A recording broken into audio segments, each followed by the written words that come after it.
हार हूं। कोमल और संवेदनशील हृदय वालों के लिए मैं फूलों का हार हूं, किंतु कठोर और हृदयहीन प्राणियों के लिए मैं कांटा और खार हूं।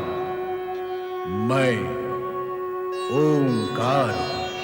तो शिव ब्रह्मा के सर्वदेव रथ में बैठ नारद, इंद्र व देवगण की रक्षा हेतु प्रस्थान करते हैं। और इस प्रकार शिव लीला द्वारा रचित तीनों पात्र तारकाक्ष, कमलाक्ष व विद्युन्माली को रुद्रेश्वर भोलेनाथ के द्वारा ही मोक्ष की प्राप्ति होती है।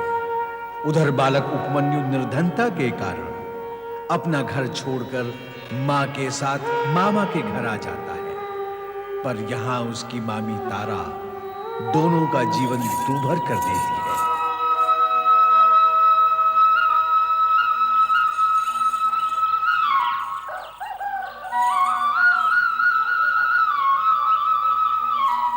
अरे अरे अरे अरे, ला मुझे दे। भाभी, थोड़ा सा दूध उपमन्यु को दे देती। बहुत दिनों से इसने दूध नहीं पिया है। बहुत दिनों से नहीं पिया तो क्या हुआ? इसके पेट में पीड़ा हुई? नहीं हुई ना? तो बस, और बहुत दिन तक नहीं पिएगा तो कुछ नहीं होगा इसे। हाँ? विधाता तेरी रक्षा करे बेटा। भाभी, थोड़ा सा दूध दे देती तो तुम्हारा बहुत उपकार होता। देखो ननन जी, दूध के लिए गाय चाहिए, गाय के लिए धन, और धन के लिए भाग्य चाहिए, और वो तुम्हारे पास है नहीं। वो होता तो तुम यहाँ क्यों आती? अब तुम्हें समझ लेना चाहिए कि तुम्हारे भाग्य में दूध है ही नहीं। हाँ?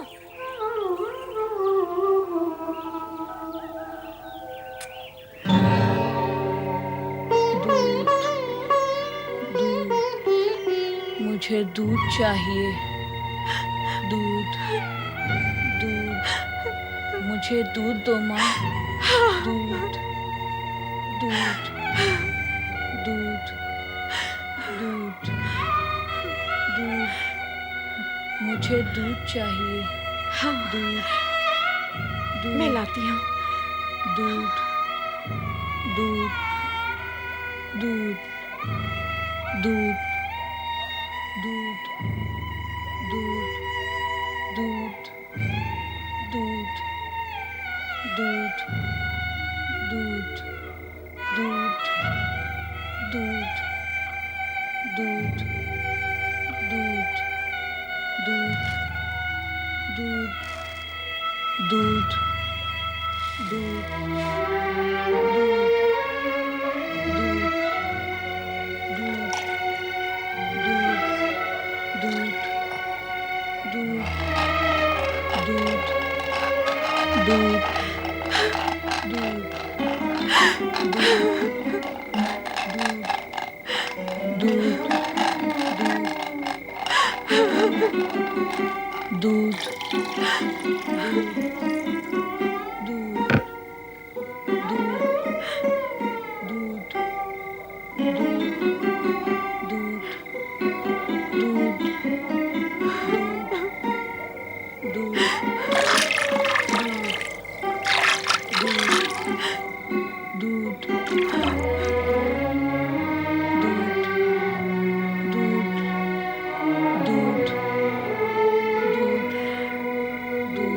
पुत्र उपमन्यु, उठ पुत्र।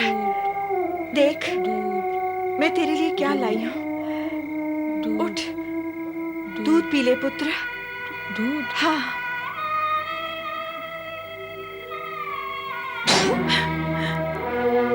क्या दिया माँ? क्या दिया तुमने मुझे? यह दूध नहीं है। तुमने छल किया मेरे साथ। क्यों किया ऐसा? बोलो, क्यों किया ऐसा?